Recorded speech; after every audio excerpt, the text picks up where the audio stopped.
Shalalalalala. Oh RRQ. Shalalalalala. Oh RRQ. FIFA RRQ. Keren. Teman-teman ya. Sekali lagi selamat datang di BCA Esports Talk. Masih bersama Mas Ger di sini dan juga Mas Dimas. Yes, dan tadi kita sudah mendengar nih, Mas Dimas, sebuah yel-yel, sebuah kalau bisa dibilang ini adalah apa ya? Hal yang bikin seru-seruan banget, dan biasanya ini dinyanyikan oleh teman-teman komunitas, teman-teman supporter tim dari sebuah tim e-sports ya. Sebenarnya nggak cuma e-sports sih, konvensional juga ada. Olahraga secara keseluruhan ya. Dan kita sudah kehadiran bintang tamu kita, ada Mas Eki dari RRQ Kingdom. Waduh, kita tunggu dulu Mas Eki. Halo. Selamat datang. Alhamdulillah baik. Sehat-sehat ya. Sehat. Jadi sekedar intermezzo nih aku kasih tahu kalau kenapa disebutnya RRQ Kingdom, itu sebutan buat nama fansnya RRQ. Betul. Tim RRQ ya. Tim RRQ itu punya fans namanya RRQ Kingdom. Kenapa Kingdom? Itu melambangkan dari si sebutan ataupun istilah dari nama RRQ itu sendiri. Nah, jadi nama RRQ itu kan sebutannya adalah Rex Regum Keon. Artinya adalah raja di raja. Jadi kalau raja kan tempatnya di kerajaan. Nah, namanya RRQ Kingdom. Seperti itu. Kingdom itu ya. Nah, gitu. Menarik. Mas gimana? Sibuk apa sekarang? Sekarang sih sibuk lagi banyak turnamen aja ya. Bulan Oktober ini benar-benar full dari FFML, MPL, MDL, Piala Presiden juga. Semuanya ya. Itu benar-benar lagi full. RRQ semua turun di semua. Ya, betul. Alhamdulillah kita ada di semua. Semua game ya. Ada ya. Game ada nih. Jadi supporternya juga ada di semua pertandingan itu ya. Harus datang. Betul. Nah, Mas Eki datang semua tuh? Mas Eki datang? Pasti dong. Pasti support semua ya? Ya, pasti dong. Luar biasa. Nah, semua divisi lah. kalau boleh tanya-tanya tentang RRQ Kingdomnya ini sendiri nih Mas. Oke. Biasanya ini kan awalnya pasti nggak yang dari manajemen, kita bikin fans club, nggak kayak gitu kan? Enggak. Jadi awalnya itu gimana? Boleh diceritain nggak? Apakah ada beberapa, kalau sebutannya di musik kan chapter nih, kayak contoh penggemar pokoknya Shalom Seven, chapter mana? Nah ini apakah seperti itu atau ada cerita yang sendiri atau gimana? Oke, ini kilas balik dulu. Kilas balik, boleh. Ceritanya itu 2019, RRQ Kingdom itu baru ada tuh di 2019. Itu antara MPL season 3 mau ke season 4. Kita lihat banyaknya orang yang ayo dong bikin fanbase-nya nih gitu kan. Akhirnya kita bikin, waktu itu tuh masih kecil. Jujur baru Jakarta waktu itu. Seiring berjalannya waktu sampai sekarang kalau ngomongin regional kita udah ada di 14 regional. 14 regional aktif ya. Aktif. Ya, 14 regional itu kita gini. Kalau regional yang ada di RRQ Kingdom itu, jadi kayak Jawa Barat, itu kan luas sebenarnya. Iya, banyak kan. Ya, tapi kita satuin di Jawa Barat gitu. Oh, oke. Kayak Jakarta kita satuin Jabodetabek. Jadi memang biar kelihatannya kita juga handle-nya tuh lebih mudah gitu. Iya. Kalau dibikin per kota kayaknya puyeng sih. Iya, mungkin bisa hampir 30 lebih. 30 lebih kan kalau dibikin per kota berarti ya. Oke. Dia lebih kayak wilayah zona. Agak kayak provinsi lah ya. Kayak provinsi ya. Meskipun demikian kan istilahnya kan pengelompokan kayak gitu ada kesulitan nggak? Istilahnya kayak umpamanya contoh kita Jawa Barat nih. Cirebon, Bandung, Tasik umpamanya gitu. Apa ya istilahnya? Koordinasinya ribet nggak sih, Mas? Kalau ngomongin koordinasi, jadi kita itu tiap kota tuh kita pegang kayak leadernya lah. Ya, kita tiap kota tuh punya leadernya masing-masing. Jadi kalau mau ngadain kopdar, kalau mau ngadain nobar atau sekedar kayak olahraga, futsal dan lain-lain itu bisa lewat leadernya masing-masing. Dan kita punya sosmed regional. Jadi setiap regional tuh punya Instagramnya masing-masing. Oke. Dan waktu itu pertama kali adalah di 2019. Iya, 2019 betul. Nah itu dan di tiap region kadang bisa punya kegiatan-kegiatan sendiri-sendiri. Iya, pasti. Pasti ya? Iya, pasti. Apa aja tuh kegiatannya selain pasti mensupport kalau ada pertandingan gitu? Ya, oke. Selain support pertandingan, kita juga ada yang biasa kita lakukan sebulan itu minimal 2 kali itu ada kopdar. Nah, di kopdar itu selain kita ngobrolin kayak next match nih RRQ lawan apa nih, terus tim apa yang main, kita tentuin yuk nobarnya nanti di mana, terus kapan gitu-gitunya. Kita juga suka membahas kayak charity lah. Oh, charity. Charity ya. Oh, menarik ya, ada charity-nya juga ya. Ada. Biasanya apa tuh charity-nya? Biasanya ngapain? Charity-nya bisa ngapain? Biasanya tuh kita kayak ngumpulin kayak baju yang layak pakai gitu untuk disumbangkan ke panti atau sama sedikit mungkin uang itu kita sumbangin ke panti melalui regional. Jadi bukan bawa nama tim tapi bawa nama regional. Oh, regionalnya. Iya, betul. Kedepankan. Betul, regional. Misalkan regional Jawa Tengah dia mau nyumbang ke panti apa, yaitu berarti nama regionalnya yang menyumbang gitu. Komunitas gaming kan sebenarnya nggak cuma RQ ya, mungkin Iya. tim-tim lain juga Banyak. punya. Nah itu antar komunitas sebenarnya ada ngobrol juga kah, ada kegiatan juga kah, atau Oke, kalau untuk antar komunitas ya, kita bisa bilang komunitas yang ada di MPL aja dulu ya. Itu kita beberapa kali, mungkin sebulan 2 bulan sekali tuh para leader-leadernya tuh kumpul. Kita kumpul ngobrolin gimana nih ke depannya gitu. Kita pengen bikin apa ya gitu, pengen activity apa ya yang bisa kumpul buat bareng-bareng gitu loh.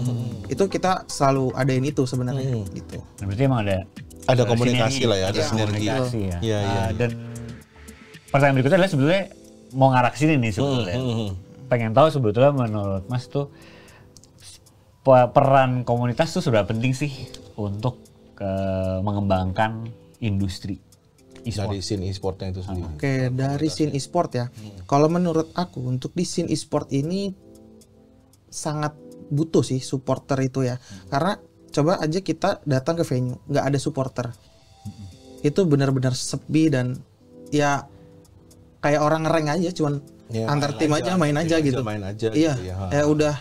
udah gitu cuman main aja. Tapi kan kalau ada supporternya bisa buat player itu semangat, terus venue jadi riuh, terus ya segala macam lah gitu sih. Jadi memang di sini supporter juga berperan sangat besar sekali ya di dalam ya menghidupkan dari si kondisi turnamennya itu sendiri. Apalagi kan kalau kondisi turnamen offline, hall-nya ataupun venue-nya gede, tapi kalau kosong melompong itu kan juga agak-agak Krik-krik ya. agak gimana lah ya gitu kan. Betul. Soalnya banyak hal yang membuat, apalagi buat temen, nggak cuma buat player ya.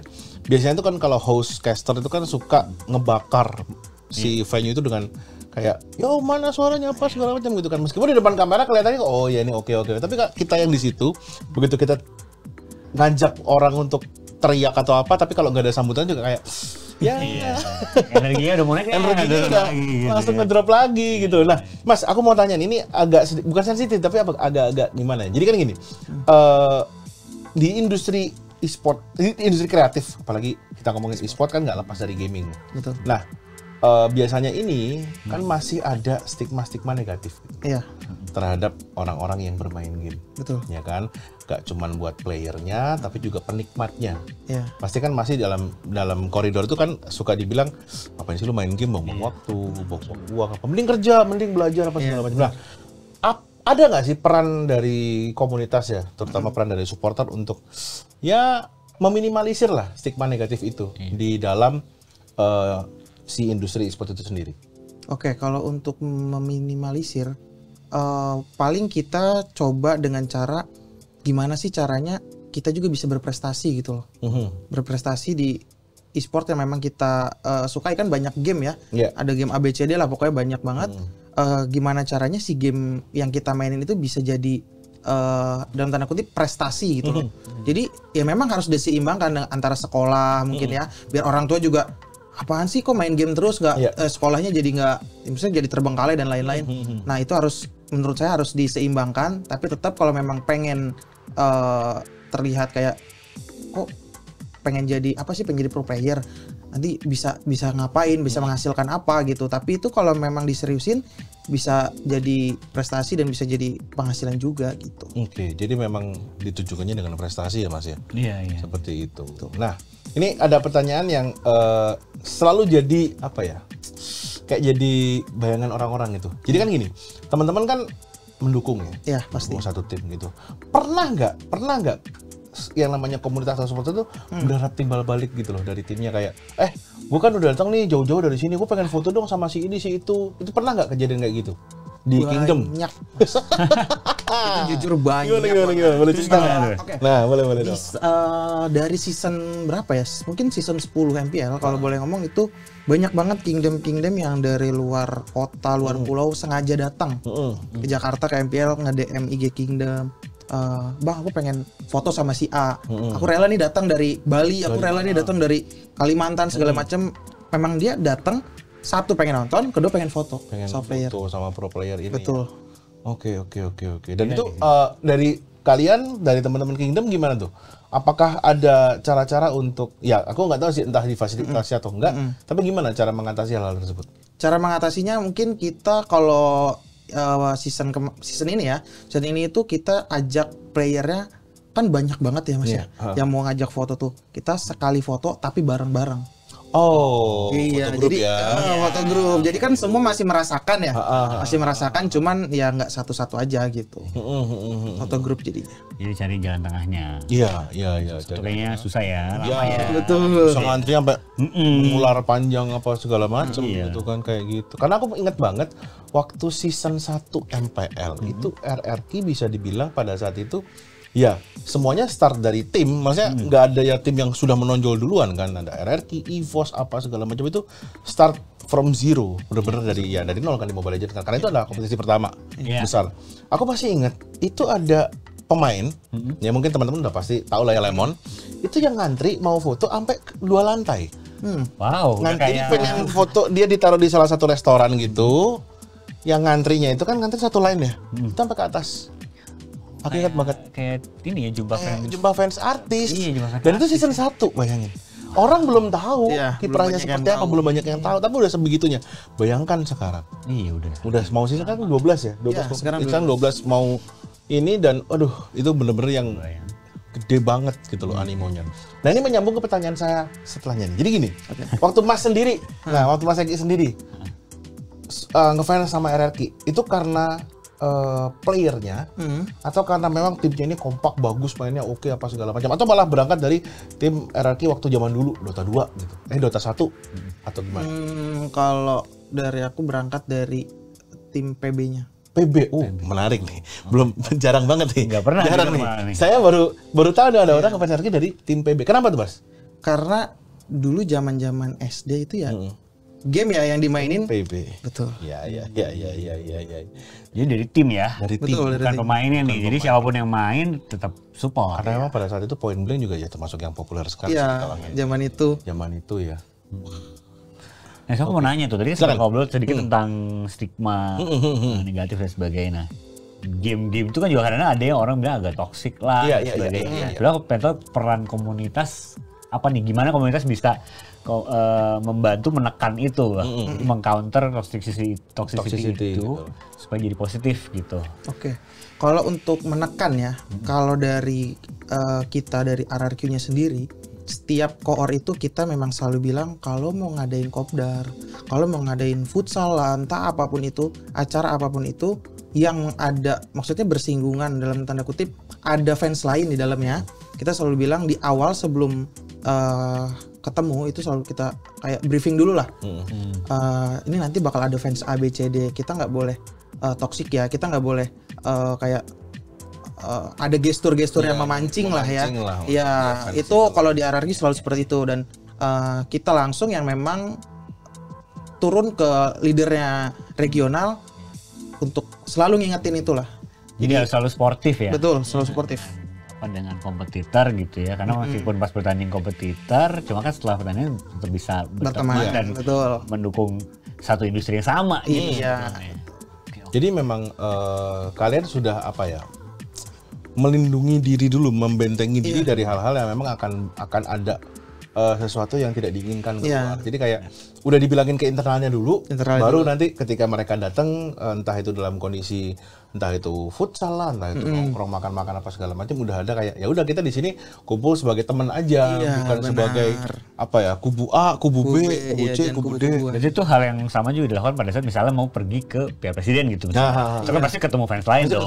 Pasti. Ya kan. Jadi pasti, dan tapi sebelumnya ngobrol sama fans lain juga ya. Betul. Namanya lagi pertandingan ada emosi-emosi itu dari awal dikasih tahu, diingetin lagi ya supaya jangan kepancing dan jangan memancing. Iya, betul. Oke. Nah, Kalian suka ngadain ini nggak sih? Kumpul-kumpul terus mabar gitu, tanding apa? Main Mobile Legends bareng gitu atau apa gitu? Oke, kalau turnamen Kayak apa ya? Fun match, mabar match lah. Mabar aja. Kalau mabar itu kita biasa hampir tiap hari sih ada di Discord di mana Discord. Iya, jadi kan komunikasi butuh banget ya Mas Dir. Komunikasi di game apalagi yang tim ya. Itu benar-benar butuh banget. Jadi kita pasti pakai ya aplikasi lah ya pasti Discord untuk ngobrol juga, untuk komunikasi. Ya, masa tiba-tiba ada yang nge-lord lah, tiba-tiba ada yang maju sendiri lah, iya segala macam itu kita pakai Discord sih untuk komunikasi. Kalau berarti RRQ Kingdom ini kan aktif lah ya, aktif bermain gitu kan. Terus habis itu biasanya kan kalian suka ini nggak sih jajan skin atau apa gitu? Oh iya pasti. Dan itu kan juga kalau nggak salah suka bikin giveaway skin gitu. Iya macam kan? Iya. Nah ini aku mau kasih tahu nih. Jadi di BCA itu ada sebuah aplikasi namanya MyBCA. Di MyBCA itu mudah sekali dan ini benar-benar mempermudah banget buat teman-teman ya, terutama yang mungkin Kingdom lagi mau jajan skin atau apa, pakainya MyBCA. Karena di situ selain ada menunya langsung untuk top up voucher game, untuk beli skin segala macam, bisa buat virtual account juga. Jadi bisa bayarnya pakai virtual account. Nggak perlu capek-capek keluar rumah ya. Nggak perlu capek-capek keluar rumah. Seperti itu. Dari tempat tidurnya, dari kamar, lagi main, skinnya lucu, mau beli nih. Atau gue udah punya banyak skin tapi yang ini belum lengkap nih. Nah, pakai MyBCA bisa dari menu voucher game atau bayar dari virtual account. Seperti itu. Nah, selain itu, kan kalau main game buat beli skin perlu uang.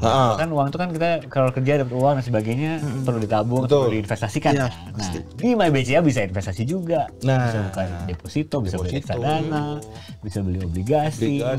Nah, terus kalau kamu punya rekening BCA lebih dari satu, itu juga bisa dilihat di MyBCA semua rekening itu. Bisa. Jadi satu aplikasi yang bener-bener masuk ke semuanya, lengkap ya, gitu kan, seperti itu. Bayar ini itu juga bisa. Bill itu bisa dibayar itu juga. Bahkan yang paling baru kita ada pay later juga.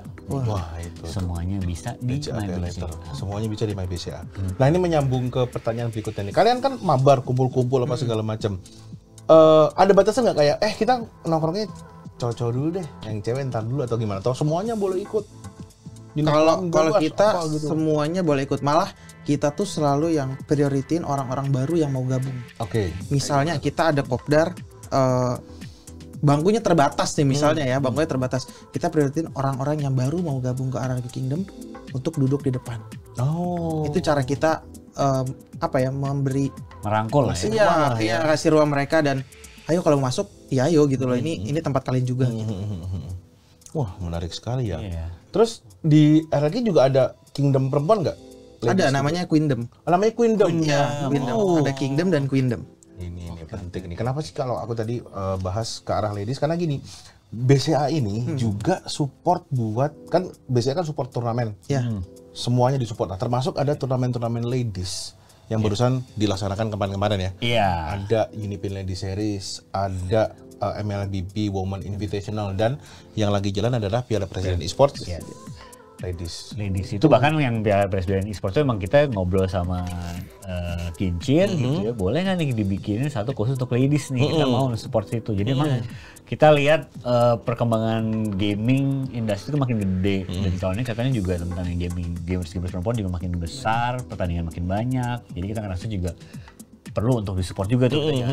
Kita supportnya semua gaming turnamen yang ada gitu yang bisa kita support nggak peduli gendernya juga gitu, karena emang pada akhirnya buat semua juga kan gitu. Nah makanya kalau lihat di kaos saya ini kan ada BCA Pro Gamer. Nah itu sebetulnya ini sebuah inisiatif dari BCA sebagai sebuah gerakan untuk mendukung perkembangan ekosistem gaming di Indonesia. Gitu. Jadi dari tadi bikin, tentunya kan kita perbankan, kita bikin produk-produk transaksi untuk transaksi. Kedua dari kita mensupport kompetisi, itu Piala Presiden, ada Independent Series, dan terakhir juga kita mengadakan juga nih, kita bikin juga mabar-mabar, namanya Mabar Kuy. Ya itu memang targetnya tidak sebesar Piala Presiden, bikin kompetisi profesional, tapi menarik itu komunitas nih. Iya. Terus komunitas di kota-kota di Indonesia ini gitu. Jadi lebih ke fun match, jadi nemuin orang, ngasih mereka kesempatan buat ngobrol satu sama lain, buat kenal, terus kita juga share tentang e-sports dari beberapa orang yang kita bawa, atlet yang kita bawa, atau caster yang kita ajak keliling juga tour. Jadi mau membuka mata mereka tentang industri e-sports tuh apa aja sih gitu, dan kalau mau jadi atlet gimana, caster, atau kalau gitu mau jadi caster gimana, lebih ke sana sih. Dan itu ya lebih untuk komunitas fun match, membangun komunitas-komunitas yang lebih, dan juga menyebarkan hal-hal positif gitu, karena kan yang tadi kan menekan toxicity dan sebagainya. Betul. Gitu. Betul sekali. Jadi memang sinergi ya antara beragam pihak ya, nggak cuma dari sisi tim dan juga sisi event organisasinya, tapi juga perbankan, sisi supporternya. Di situ juga istilahnya gimana caranya biar kita ini bisa, ya tujuannya satu sih, mengembangkan industri e-sport ini biar bisa menjadi lebih baik lagi. Dan salah satunya yang hal kecilnya yaitu tadi kita ingin agar sisi toksiknya ini pelan-pelan dikikis lah. Gitu kan. Nah, salah satu sisi positif, salah satu sisi toksik yang mungkin pernah atau dialamin dari Kingdom, pernah nggak ngalamin kayak gini? Kingdom kan isinya dari berbagai game ya. Pernah ada iri-irian gitu kayak, aduh kayaknya Mobile Legends doang nih yang diiniin, gue dari Free Fire nggak ini, atau gue dari Valorant nggak ini gitu. Pernah nggak sih ada kayak gitu? Selama ini ngalamin gitu? Selama ini ngalamin, jujur ngomong ada. Pasti. Oke. Ya jadi DM masuk tuh ke Kingdom tuh, ayo dong Min, ramein juga di Free Fire, ada ramein juga di MDL gitu-gitu. Cuman kan kita lihat juga di MDL juga kan kursinya terbatas. Kita tetap berangkat ke sana. Cuma memang nggak sebanyak kalau yang kalau kita dikasih kesempatan banyak, ya udah banyakin. Gitu, itu kan beda cerita gitu ya. Kalau venue-nya memang terbatas ya kita juga kan nggak bisa apa-apa. Nggak bisa maksain juga. Betul, nggak bisa maksain juga. Tapi berusaha untuk tetap adil berarti. Iya, berusaha untuk tetap adil. Game-game yang ada divisi RRQ-nya. Iya, pasti. Oke. Oh iya, satu lagi. Ini kan RRQ kan nggak cuma di Indonesia nih. Iya. Kan ada di Brazil, ada di Filipina. Iya, RRQ ada di Brazil. Ada Brazil malah barusan juara kemarin back to back, dia 2 tahun berturut-turut. Terus juga di Filipina juga ada gitu kan. Kalian ada nggak sih Kingdom dari luar negeri gitu? Iya. Komunikasi gimana tuh? Gimana kalau ada gitu? Dan itu kan menarik banget ya kalau bisa membangun komunikasi dan satu nggak cuma di Indonesia ya, tiba-tiba global gitu kan? Oke, ini fun fact-nya kita udah punya 3 Taiwan, Malaysia, sama Thailand. Wih, sama Indonesia 4 berarti? Indonesia 4 berarti ya? Oke. Itu gimana? Bukan penunjukan siapa ya? Kayak milih orang leadernya di sana atau ada kontak personnya, ada nggak sih kayak gitu?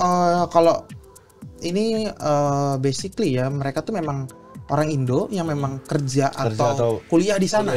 Iya. Oke. Gitu. Terus dia pengen kayak, gue pengen nobar nih tapi sendiri. Akhirnya dia kontak lah ke RRQ Kingdom gimana cara bikin regional segala macam. Aku coba bantu aja, kita bantu untuk blast informasi siapa nih Kingdom yang ada di Thailand, yang ada di Malaysia segala macam. Coba kita buatin kayak semacam grupnya, kita mulai komunikasi dari situ. Iya. Waduh, berarti aku kira cuman Indonesia doang, ternyata bisa sampai Filipina, bisa sampai Thailand dan Taiwan tadi. Iya, betul. Malaysia berarti ya? Iya, Malaysia. Kita juga lagi mau membesarkan komunitas di Filipina karena kan memang ada gitu timnya di sana. Iya, ada. Betul. Terakhir Mas Eki, harapannya dari komunitas e-sport terutama dari RRQ untuk scene e-sport itu sendiri, pengennya seperti apa sih? Pengennya atau apa yang harapan yang Mas Eki belum tercapai bersama Kingdom? Harapan yang belum tercapai ya dari Kingdom. Nggak tahu kenapa aku pengennya semua regional tuh suatu saat nanti ya mungkin bisa kumpul bareng entah dimanapun itu. Jadi kayak ada yang dari Kalimantan, ada yang dari Sulawesi, ada yang dari Jakarta, itu kumpul bareng, kita seru-seruan bareng, mungkin meet and greet lah atau apalah gitu. Itu kita bisa ngobrolin mau kemana nih arahnya nanti ke depan. Wah itu sih kalau bisa sampai terjadi, wah luar biasa sih. Jadi belum pernah nih selama ini? Belum pernah. Semua regional kumpul? Semua regional. Paling gede di mana? Paling gede pernah nggak kumpul-kumpul di mana yang mungkin nggak tahu ya, 100 orang, 50 orang gitu. Pernah nggak? Oh itu setiap playoff kita bisa 200-300 orang. Iya. Kalau playoff MPL emang sebesar itu. Iya, betul. Itu kalau playoff juga memang ada yang kan dari luar kota kan. Tapi itu pun belum semuanya loh. Belum semuanya. Kalau dan baru 1 game doang loh. Baru 1 game. Kalau semuanya kumpul tuh kira-kira berapa orang? RRQ Kingdom kamu itu tahu mungkin nggak? ya Ada data ya, data membership itu berapa? Pernah ngecek nggak? Itu setiap bulan sih kita update. Oh gitu. Iya, data sekarang sih udah 25.000. 25.000. Wow. Nitip ya, suruh download MyBCA. Pakai 25.000 boleh ya bisa lah 20.000 orang download MyBCA. Iya, bisa kan? Biar gampang. Nih, yang nonton Kingdom, download MyBCA MyBCA sekarang. Ya, dijamin mantap. Semua solusi perbankan sampai hiburan ada di sana. Betul. Top up voucher game gampang banget. Betul. Ya, sekarang di download. Nah, mau nabung juga bisa lewat sana. Pokoknya mantep lah ya, seperti itu. Oke, kalau begitu terima kasih Mas Egi sudah hadir terima sekali kasih, Mas lagi. Egi. Semoga harapannya bisa terwujud dan ya kita juga menanti-nantikan sih kegiatan-kegiatan besar yang diinisiasi oleh supporter. Nah, Betul. biasanya kan diinisiasi oleh tim, oleh vendor, oleh brand, ini oleh supporter. Iya. Ya siapa tahu mungkin nanti RRQ Kingdom ini tumbuh besar seperti supporter-supporter olahraga konvensional lah, kayak ya mungkin supporter bola, supporter basket apa segala macam kayak gitu. Jadi ya bisa menunjukkan eksistensinya juga di scene e-sport di Indonesia. Betul, dan bisa membantu semakin menguatkan dan membesarkan industrinya. Betul sekali. Nah, dan jangan lupa pastinya pakai BCA. Seperti itu. Terima kasih sekali lagi Mas Eki sudah hadir di BCA eSport Talk, dan juga buat teman-teman yang nonton, thank you banget sudah hadir kembali, sudah nontonin BCA eSport Talk. Semoga mendapatkan banyak sekali informasi-informasi dan juga ilmu-ilmu tentang per-e-sportan duniawi lah kalau bisa dibilang seperti itu ya. Disebutkan Indonesia. Per-e-sportan Indonesia. Jadi pastinya terima kasih sekali lagi sudah nonton di BCA eSport Talk. Sampai jumpa di episode-episode mendatang. Bye-bye. Bye-bye.